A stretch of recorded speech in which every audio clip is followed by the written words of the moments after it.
राधे राधे। हरे कृष्णा। सत्य ही जीवन का सार है, सत्य ही आधार है, सत्य नारायण की कथा हर दुख का उपचार है। श्रद्धा का दीप जलाएं, भक्ति का ज्ञान हो, ज्ञान श्री सत्यनारायण की कथा करे मन पावन प्राण। जिसके स्मरण मात्र से जीवन में सुख, शांति और समृद्धि का आगमन होता है, उन श्री सत्यनारायण भगवान की कथा हमारे जीवन को धर्म, सत्य और भक्ति के मार्ग पर चलने की प्रेरणा देती है। यह पावन कथा हमें सिखाती है कि सच्चे मन और निष्ठा से की गई पूजा से भगवान की कृपा अवश्य प्राप्त होती है। आइए हम सभी अपने मन को पवित्र करके श्रद्धा और प्रेम के साथ आज की कथा का शुभारंभ करें। प्रेम से बोलिए विघ्नहर्ता भगवान श्री गणेश की जय। जय श्री सत्यनारायण भगवान की जय। कथा से पहले हम सब भगवान सत्यनारायण का ध्यान करते हैं, जिनका स्वरूप शांति से पूर्ण है, जो शेष नाग पर शयन करते हैं और जिनकी नाभि में कमल है। वो देवताओं के ईश्वर हैं, जो समस्त संसार का आधार है, जो आकाश के समान असीमित है, जिनका रंग मेघ अर्थात बादलों के समान है और जिनका रूप शुभ है, जो श्री लक्ष्मी जी के पति हैं, जिनके नेत्र कमल के समान सुंदर हैं और जो योगियों के ध्यान में सदैव विराजमान रहते हैं। हम सब उन भगवान श्री विष्णु की वंदना करते हैं, जो संसार के सभी भयों का नाश करते हैं और समस्त लोगों के एकमात्र स्वामी हैं। प्रेम से बोलिए श्री सत्यनारायण भगवान की जय। जय श्री लक्ष्मी नारायण भगवान की जय। पौराणिक कथा के अनुसार एक समय नैमिषारण्य नामक तीर्थ में 88,000 ऋषियों ने श्री सूत जी से कहा, हे प्रभु, इस कलयुग में वेद विद्या रहित मनुष्यों को प्रभु भक्ति किस प्रकार मिलेगी और उनका उद्धार कैसे होगा। हे श्रेष्ठ, कोई ऐसा तप कहिए जिससे थोड़े समय में पुण्य प्राप्त होवे और मन वांछित फल मिले। ऐसी कथा को सुनने की हमारी इच्छा है। सर्वशास्त्र ज्ञाता श्री सूत जी बोले, हे वैष्णव, मैं पूज्य आप सबने प्राणियों के हित की बात की और पूछी है। अब मैं उस श्रेष्ठ व्रत को आप लोगों से कहूँगा, जिस व्रत को नारद जी ने श्री लक्ष्मी नारायण भगवान से पूछा था और लक्ष्मीपति ने मुनिश्रेष्ठ नारद जी से कहा था, जो ध्यान पूर्वक सुनो। एक समय योगीराज नारद जी दूसरों के हित की इच्छा से अनेक लोकों में घूमते हुए मृत्युलोक पर आ पहुँचे। यहाँ अनेक योनियों में जन्मे हुए प्राय सभी मनुष्यों को अपने कर्मों के अनुसार अनेक दुखों से पीड़ित देखकर सोचा, किस यत्न के करने से निश्चय ही प्राणियों के दुखों का नाश हो सकेगा। ऐसा मन में सोचकर देव ऋषि मुनि श्री विष्णु लोक को गए। यहाँ श्वेत वर्ण के 4 भुजाओं वाले देवों के ईश नारायण को देखकर, जिनके हाथों में शंख, चक्र, गदा और पद्म थे तथा वरमाला पहने हुए थे, प्रस्तुति करने लगे, हे भगवान, आप अत्यंत शक्ति से संपन्न हैं। मन तथा वाणी भी आपको नहीं पा सकती। आपका आदि मध्य अंत भी नहीं है। आप निर्गुण स्वरूप सृष्टि के आदिभूत और भक्तों के सभी दुखों को नष्ट करने वाले हो। आपको मेरा नमस्कार। नारद जी से इस प्रकार की प्रस्तुति सुनकर भगवान श्री विष्णु बोले, हे मुनिश्रेष्ठ, आपके मन में क्या है? आपका किस काम के लिए आगमन हुआ है? निसंकोच कहिए। तब नारद मुनि बोले, प्रभु, मृत्युलोक में सब मनुष्य जो अनेक योनियों में पैदा हुए हैं, अपने अपने कर्मों के द्वारा अनेक प्रकार के दुखों से दुखी हो रहे हैं।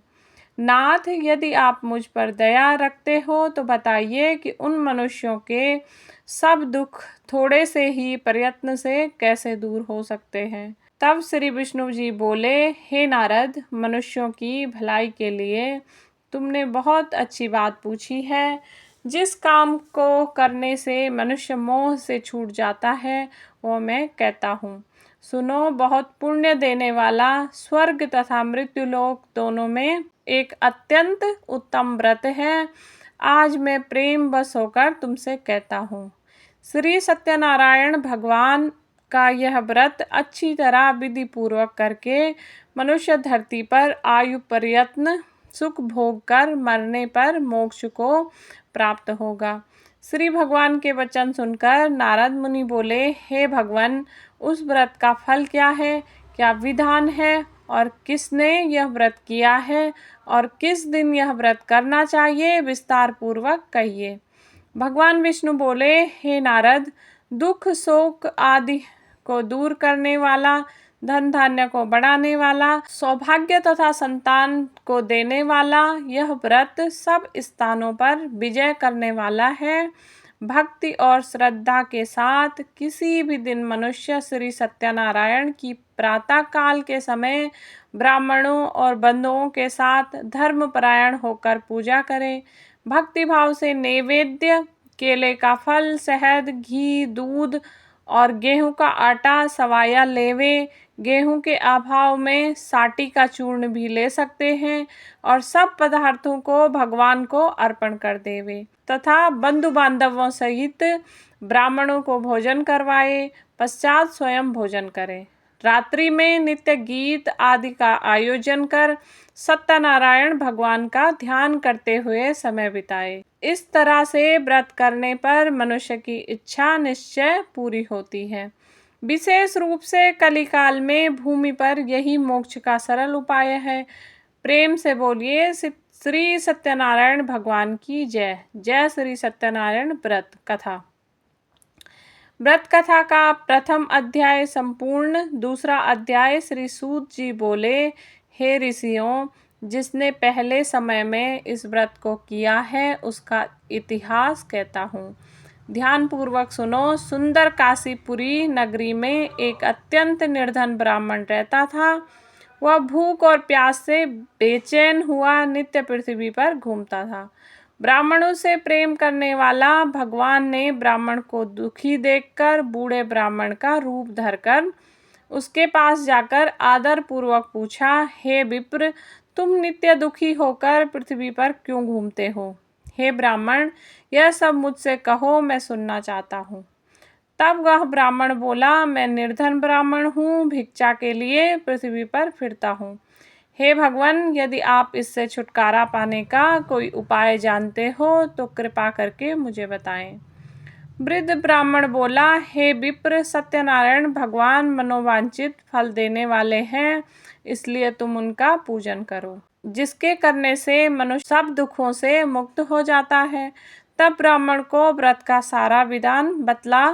बूढ़े ब्राह्मण का रूप धारण करने वाले श्री सत्यनारायण भगवान वहीं अंतर्ध्यान हो गए। जिस व्रत को वृद्ध ब्राह्मण ने बतलाया है, मैं उसको अवश्य करूँगा। यह निश्चय करने पर उसे रात भर नींद नहीं आई।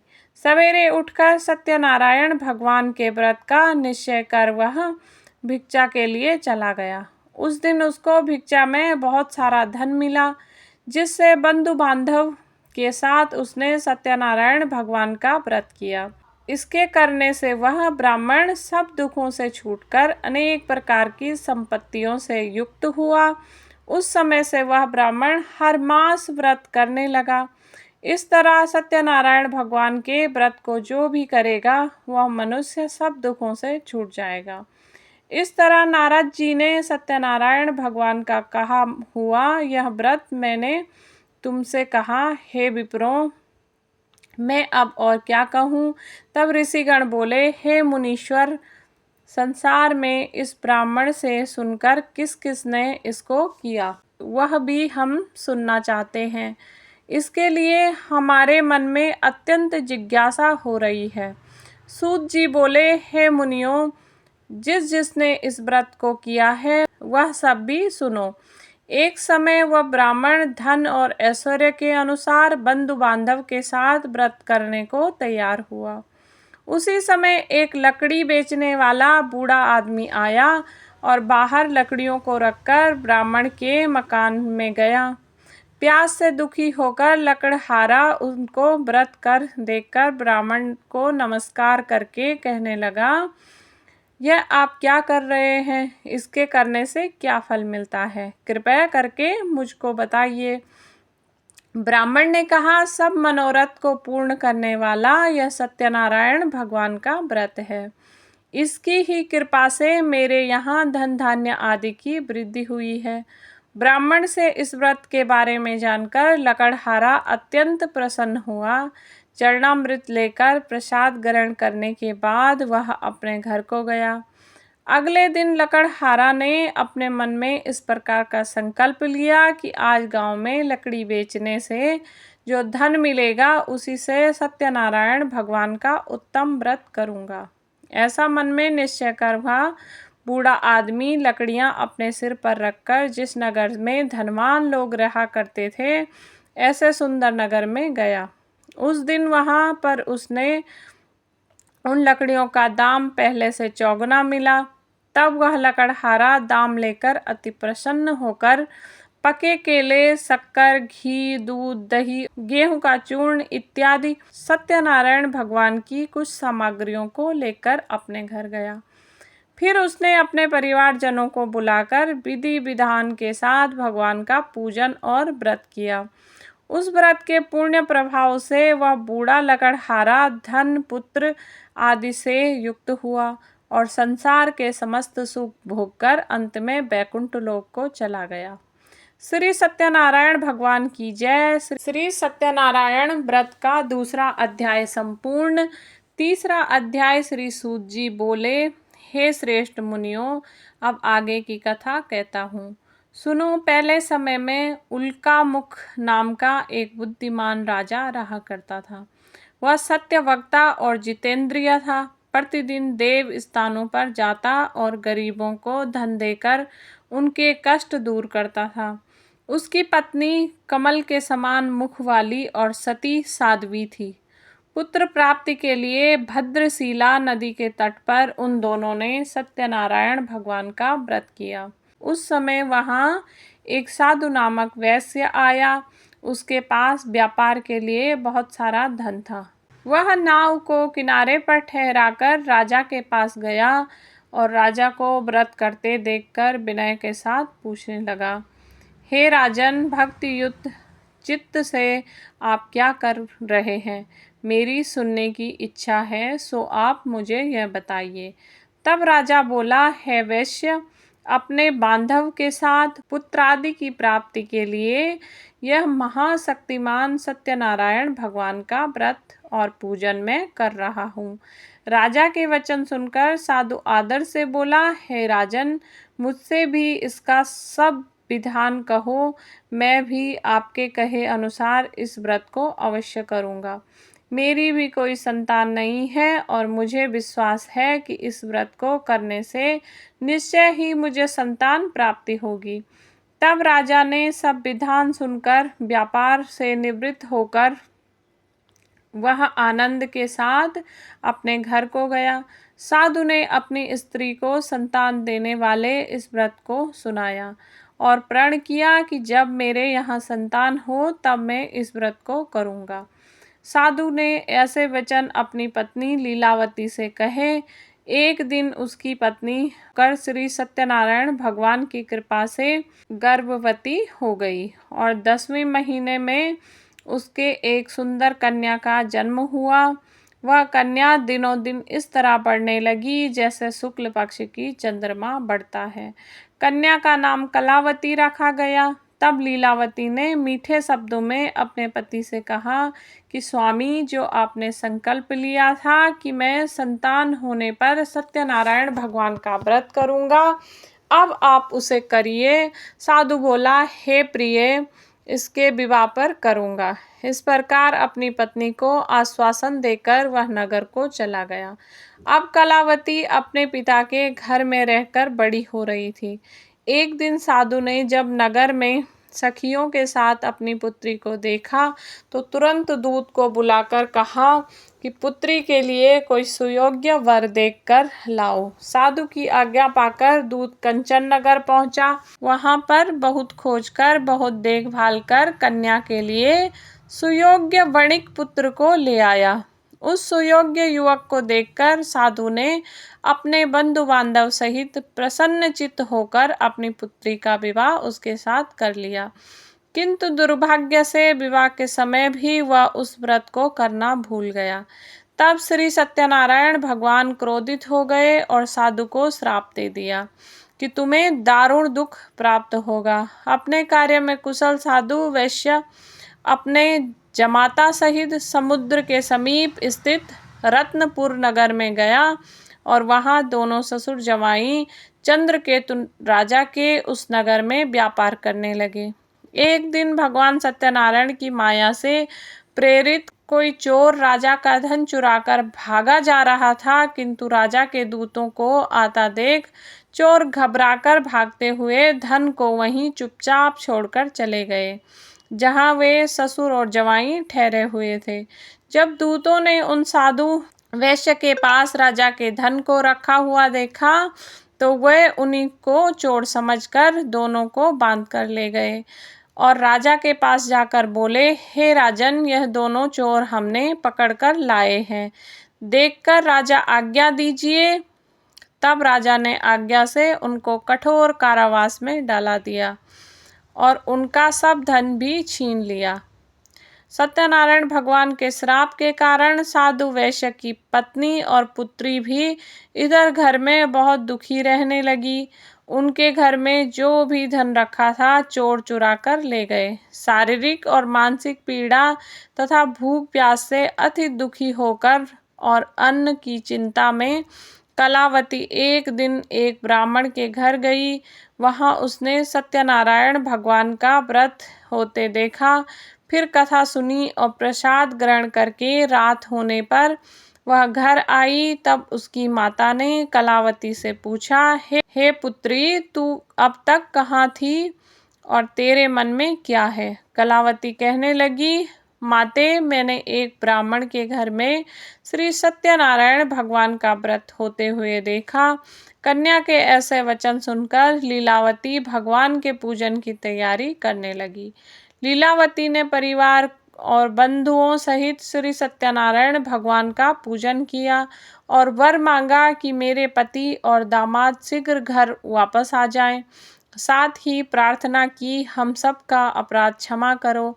सत्यनारायण भगवान इस व्रत से संतुष्ट हो गए और राजा चंद्रकेतु को स्वप्न में दर्शन देकर कहा, हे राजन, तुमने जिन दोनों वैश्यों को बंदी बनाकर रखा है वे निर्दोष हैं, उन्हें तत्काल ही छोड़ दो और उनका सब धन जो तुमने ले लिया है उसे वापस लौटा दो, नहीं तो मैं तेरा धन, राज्य, पुत्र आदि सब नष्ट कर दूंगा।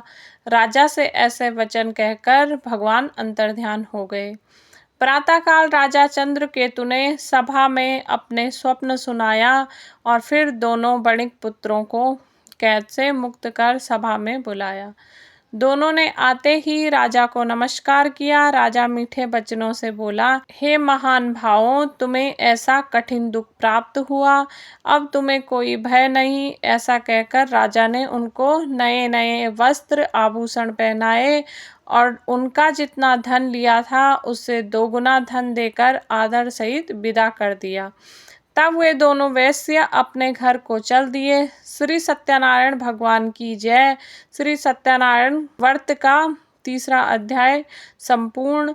4था अध्याय। श्री सूत जी बोले, साधु बनिया मंगलाचरण कर और ब्राह्मणों को धन देकर अपने नगर के लिए चल पड़ा। साधु के कुछ दूर जाने पर इधर भगवान सत्यनारायण की उसकी सत्यता की परीक्षा लेने के विषय में जिज्ञासा हुई।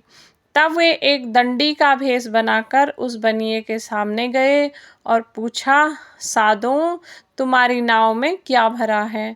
तब धन के मद में चूर होकर दोनों महाजनों ने अवहेलना पूर्वक हंसते हुए कहा, दंडी सन्यासी, क्यों पूछ रहे हो?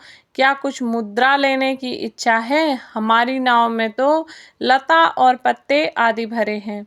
उनकी ऐसी निष्ठुर वाणी सुनकर दंडी भेषधारी भगवान बोले, तुम्हारी बात सच हो जाए। ऐसा कहकर दंडी सन्यासी का रूप धारण किए हुए भगवान कुछ दूर जाकर समुद्र के समीप बैठ गए।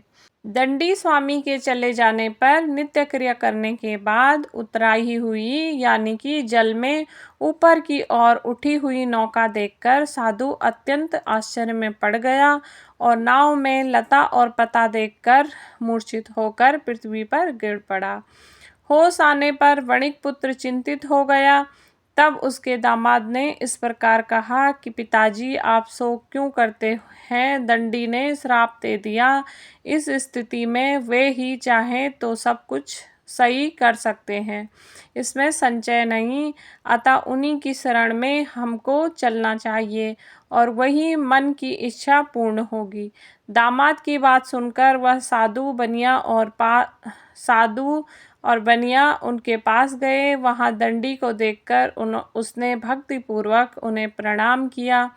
तब आदर पूर्वक कहने लगा कि आपके समक्ष मैंने जो कहा वो अत्यंत भीषण रूप अपराध किया है। आप कृपया मेरे उस अपराध को क्षमा कर दीजिए।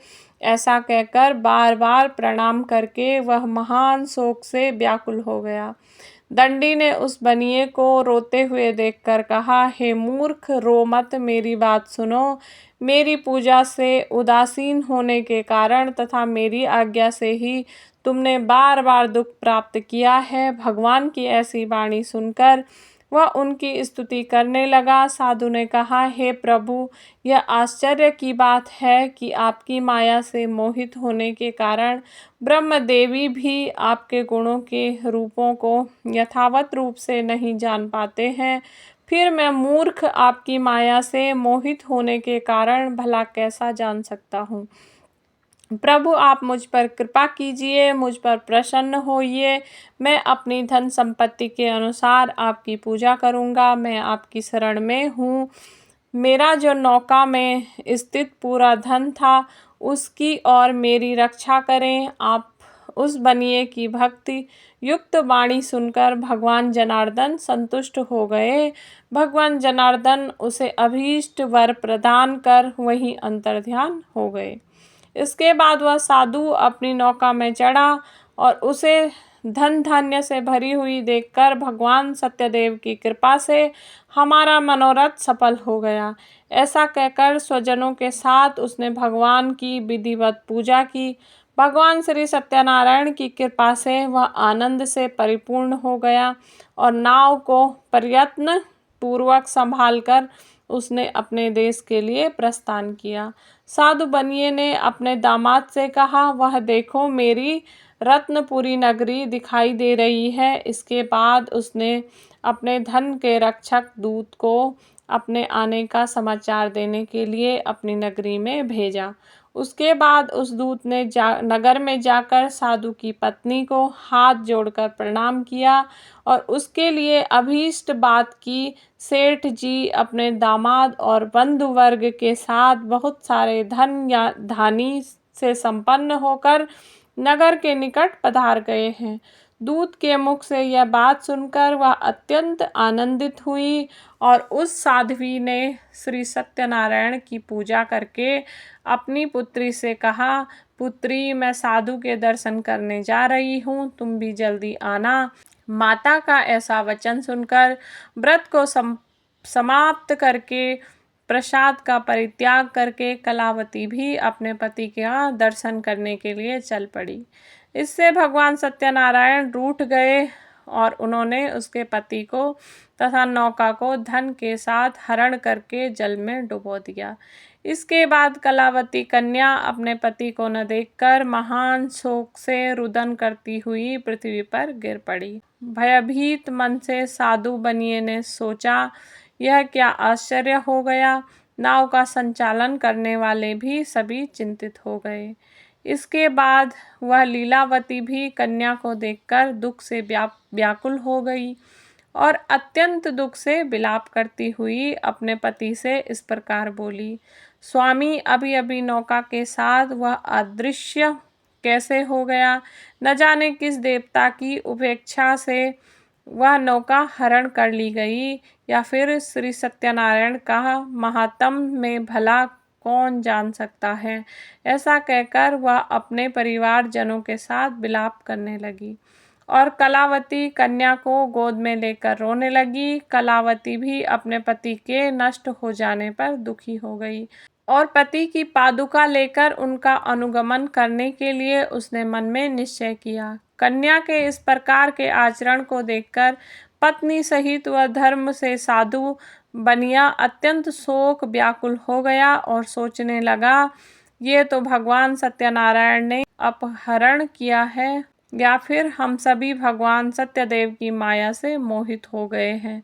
अपने धन की शक्ति के अनुसार मैं भगवान श्री सत्यनारायण की पूजा करूंगा। तब सभी को बुलाकर इस प्रकार कहकर उसने अपने मन की इच्छा प्रकट की और बारंबार भगवान सत्यदेव को दंडवत प्रणाम किया। इससे दिनों के हरिपालन भगवान सत्यदेव प्रसन्न हो गए। भक्त वत्सल भगवान की कृपा पूर्वक आकाशवाणी की, तुम्हारी कन्या प्रसाद छोड़कर अपने पति को देखने चली आई है। निश्चय ही इस कारण उसका पति अदृश्य हो गया है। यदि घर जाकर यह प्रसाद ग्रहण करके वापस आए तो हे साधु बनिया, तुम्हारी पुत्री पति को प्राप्त करेगी, इसमें संशय नहीं। कलावती ने भी यह दिव्य आकाशवाणी सुनी तो वह शीघ्र ही अपने घर गई और उसने प्रसाद ग्रहण किया। वापस आकर उसने अपने परिवारजनों और अपने पति को भी देखा। तब कलावती कन्या ने अपने पिता से कहा कि पिताजी, अब तो घर चलिए, देरी क्यों कर रहे हैं। कन्या की बात सुनकर वणिक पुत्र संतुष्ट हो गया और विधि विधान से भगवान सत्यनारायण का पूजन करके धन तथा बंधु बांधव के साथ अपने घर को गया। इसके बाद पूर्णिमा और संक्रांति पर्वों पर भगवान सत्यनारायण का पूजन करते हुए इस लोक में सुख भोग कर वह अंत में सत्यपुर बैकुंठ लोक को चला गया। प्रेम से बोलिए श्री सत्यनारायण भगवान की जय। श्री सूत जी कहते हैं, जो व्यक्ति इस परम दुर्लभ श्री सत्यनारायण व्रत को करता है और पूर्णिमा तथा फल प्रदायिनी भगवान की कथा को भक्ति युक्त होकर सुनता है, उसे भगवान सत्यनारायण की कृपा से धन धान्य आदि की प्राप्ति होती है। दरिद्र धनवान हो जाता है, बंधन में पड़ा हुआ बंधन से मुक्त हो जाता है, डरा हुआ व्यक्ति भय मुक्त हो जाता है। यह सत्य बात है, इसमें संशय नहीं। इस लोक में वह सभी इच्छित फलों को भोगकर अंत में सत्यपुर बैकुंठ लोक को जाता है। हे ब्राह्मणों, इस प्रकार मैंने आप लोगों से भगवान सत्यनारायण के व्रत को कहा, जिसे करके मनुष्य सभी दुखों को मुक्त हो जाता है। कलयुग में तो भगवान सत्यदेव की पूजा विशेष फल प्रदान करने वाली है। भगवान विष्णु को ही कुछ लोग काल, कुछ लोग सत्य, कुछ कोई ईश और कोई सत्यदेव तथा कुछ लोग सत्यनारायण नाम से कहेंगे। अनेक रूप धारण करके भगवान सत्यनारायण सभी का मनोरथ सिद्ध करते हैं। कलयुग में सनातन भगवान विष्णु ही सत्य व्रत रूप धारण करके सभी मनोरथ पूर्ण करने वाले होंगे। श्रेष्ठ मुनियों, जो व्यक्ति नित्य भगवान सत्यनारायण की इस व्रत कथा को पढ़ता है, सुनता है, भगवान सत्यनारायण की कृपा उसके सभी पाप नष्ट हो जाते हैं। हे मुनीश्वर, पूर्व काल में जिन लोगों ने भगवान सत्यनारायण का व्रत किया था, उसके अगले जन्म का वृत्तांत कहता हूँ, आप लोग सुनिए। महान प्रजा संपन्न सतानंद नाम के ब्राह्मण सत्यनारायण व्रत करने के प्रभाव से दूसरे जन्म में सुदामा नामक ब्राह्मण हुए और उस जन्म में भगवान श्री कृष्ण का ध्यान करके उन्होंने मोक्ष प्राप्त किया। लकड़हारा भील गुहों का राजा हुआ। अगले जन्म में उसने भगवान श्री राम की सेवा करके मोक्ष प्राप्त किया। भगवान उल्का मुख दूसरे जन्म में राजा दशरथ हुए, जिन्होंने श्री रंगनाथ जी की पूजा करके अंत में वैकुंठ प्राप्त किया। इस प्रकार धार्मिक और सत्यव्रत साधु पिछले जन्म में सत्यव्रत के प्रभाव से अपने दूसरे जन्म में मोरध्वज नामक राजा हुए। उसने आरे से चीरकर अपने पुत्र की आदि देह भगवान विष्णु को अर्पित कर मोक्ष प्राप्त किया। महाराज तुंगध्वज जन्म जन्मांतर में स्वयंभू मनु हुए और भागवत संबंधी संपूर्ण कार्यों का अनुष्ठान करके वैकुंठ लोक को प्राप्त हुए।